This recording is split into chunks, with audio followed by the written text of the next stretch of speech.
nerves and bring your body to a complete standstill. In fact, there are some hatha yogic exercises which can be used as a sort of gymnastics, but fundamentally it is gymnastics. It's in the same way as serving in the army has certain healthy aspects and perspectives. You get stronger, you get more vigorous, but the aim of the army is certainly not healthcare. The aim of it is to learn how to kill. The same with yoga. The aim of yoga is to learn how to kill yourself off, to get rid of life and death. I thought I was being strengthened, but what I was really doing is flipping into an altered state of consciousness, a form of self-hypnosis, which is very weakening to the mind and to the body. But this weakness made me afraid to give it up. The biggest danger I found in practicing transcendental meditation was the dependency on the technique itself. It's kind of like drugs. A drug addict doesn't want to give up his drugs, and because the experience is so pleasing, and he feels his life will crumble around him if he doesn't have it. It is in fact a sort of psychotic withdrawal. Being afraid of contact with the external world, you create your totally alternative inner world. I thought I'd have the experience of like leaving Shangri-La and all of a sudden turning old and weak and disintegrating. I was afraid that I would lose my clarity and my energy.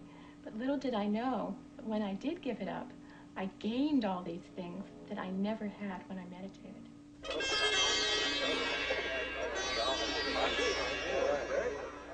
Once a religion for Indians alone, Hinduism has become radically evangelistic through adopting the principles of Christian missionaries who introduced cultural and social reforms in India.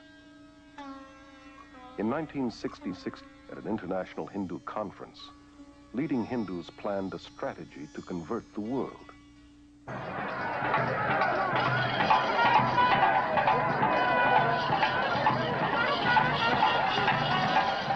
gurus were chosen as the first crusaders. And their tens of millions of converts are now the first Western Indians.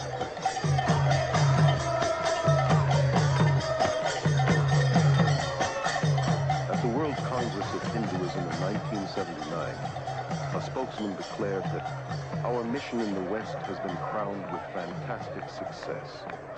Hinduism is becoming the dominant world religion, and the end of Christianity has come near.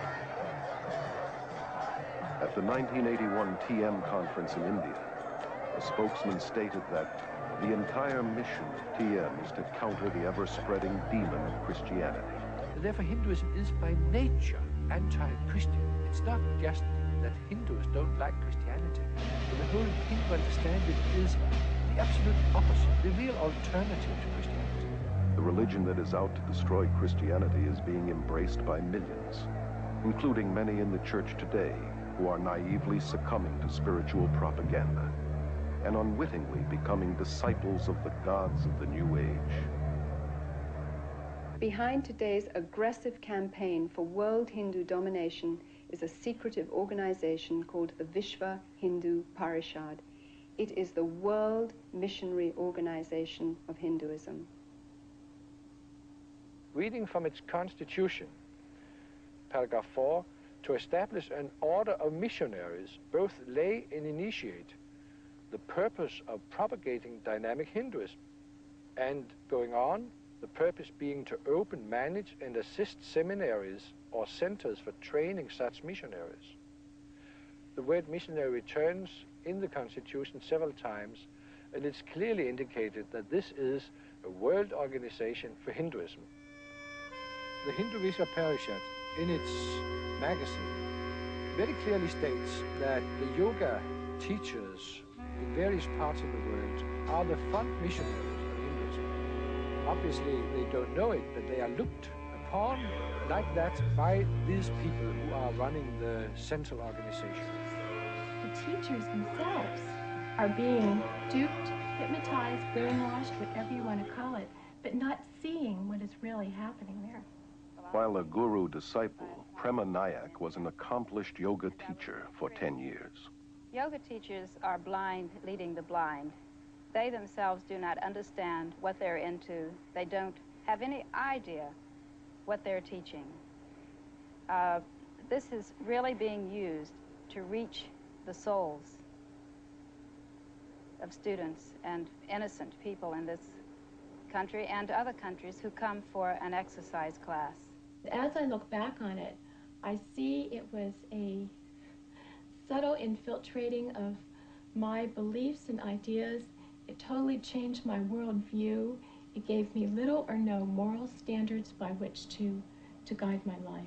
I was becoming a Hindu, and it was a very big deception. The Vishva Hindu Parishad's plot to convert the world to Hinduism has created thousands of New Age worldwide networks with tens of millions of converts, all working for a new one-world government.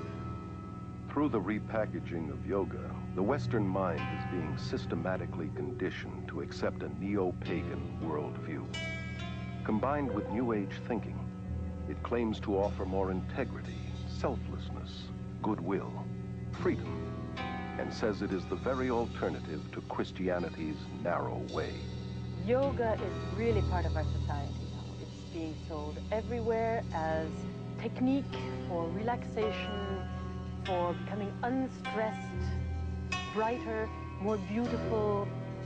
The self-centered world of glamour promotes yoga, meditation, and visualization techniques as a means to a healthier and more beautiful body, mind, and spirit. Spirituality is in, but with an anti-biblical meaning. Even relaxation has become a spiritual quest for one's so-called full potential through holistic massage, isolation tanks, and hundreds of other New Age techniques. Most of the 2,000 YMCAs across America offer yoga classes. And nearly 2/3 of all universities and colleges make yoga available as part of the curriculum.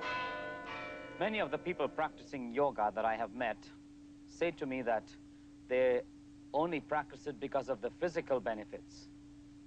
Any Hindu would tell you, however, that there is no yoga that is purely physical.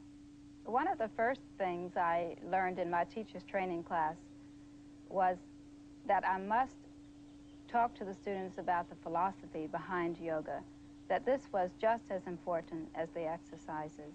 I will count. Relaxation at the end of yoga class is really hypnosis, where each part of the body is relaxed. So while they were in this state, I read to them about the Hindu philosophy or something from one of my guru's books, so they got it whether they wanted it or not. Yoga exercises were not designed for physical fitness, but to realign the serpent force within the body, to achieve godhood, that yoking, which is what yoga means, with Brahman. Anyone interested in physical fitness ought to do exercises designed for that, not yoga. Many hospitals have set up their own yoga and meditation classes to provide stress reduction for patients, doctors, and nurses. Doctors and dentists who wouldn't think of promoting Christianity or Judaism on the grounds that it is religious are unwittingly involving their patients in Hindu practices. The last 2 years I've been working with some German doctors that was in research of breathing exercises. In our Danish school, we get patients from the doctors, typical with a backache, with nervous symptoms.